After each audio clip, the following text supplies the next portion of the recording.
அஸ்ஸலாமு அலைக்கும் வரஹ்மத்துல்லாஹி வபரகாத்துஹு. தினமும் ஒரு ஹதீஸ். வாங்குபவரும் விற்பவரும் பிரிந்து செல்வதற்கு முன் வியாபாரத்தை முறித்து கொள்ளும் உரிமை இருவருக்கும் உண்டு.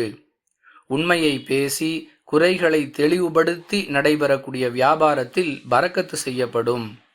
குறைகளை மறைத்து பொய் பேசி நடைபெறக்கூடிய வியாபாரத்தில் பரக்கத்து நீக்கப்படும் என்று அல்லாஹுவின் தூதர் ஸல்லல்லாஹு அலைஹி வஸல்லம் அவர்கள் கூறினார்கள். அறிவிப்பவர் ஹக்கீம் இப்னு ஹிசாம் ரதியல்லாஹு அன்ஹு.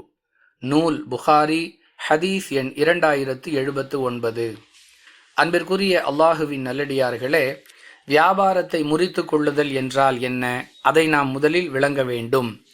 வாங்குபவர் அவசரப்பட்டு வாங்கிவிட்டார், அல்லது விற்பவர் அவசரப்பட்டு விற்றுவிட்டார்.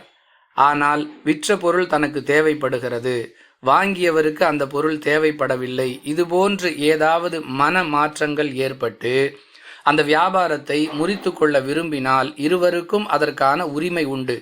நிபந்தனை என்னவென்றால், அங்கிருந்து பிரிந்து செல்வதற்கு முன் அவர்கள் இவ்வாறு செய்து கொள்ள வேண்டும். மேலும் உண்மை வியாபாரத்தில் பரக்கத்தை கொண்டு வந்து சேர்க்கும், பொய் அந்த வியாபாரத்திலிருந்து பரக்கத்தை அழித்துவிடும். கூடுதலாக நாம் எந்த பொருளை விற்கிறோமோ அந்த பொருளில் உள்ள குறைகளை தெளிவுபடுத்துவது அவசியம் என்றும் இந்த ஹதீஸ் கூறுகிறது. புரிந்து நடந்து கொள்வோம். வாஹிரு தஅவானா அனில் ஹம்துலில்லாஹி ரப்பில் ஆலமீன். அஸ்ஸலாமு அலைக்கும் வரஹ்மத்துல்லாஹி வபரகாத்துஹு.